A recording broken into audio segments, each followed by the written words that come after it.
Hello everyone, good morning সবাইকে। তোমরা অনেকেই ভাবছো যে আমি এত ভিডিও পোস্ট করছি, সারাদিন ফেসবুকে অ্যাক্টিভ থাকছি, তাও আমার এনগেজমেন্ট কেন বাড়ছে না। একটা কথা বলি, তোমরা বড় বড় কন্টেন্ট ক্রিয়েটারদেরকে না প্রাধান্য দিয়ে যারা ছোট ছোট কন্টেন্ট ক্রিয়েটার আছে তাদের একটু কমেন্ট করো, দেখবে তারাও ঘুরিয়ে তোমাকে কমেন্ট করবে।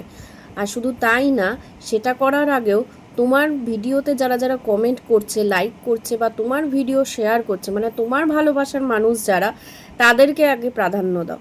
সেই কমেন্টগুলো রিপ্লাই কমেন্ট করার চেষ্টা করো, তাহলেই দেখবে এনগেজমেন্ট হুড়ুর করে বাড়বে।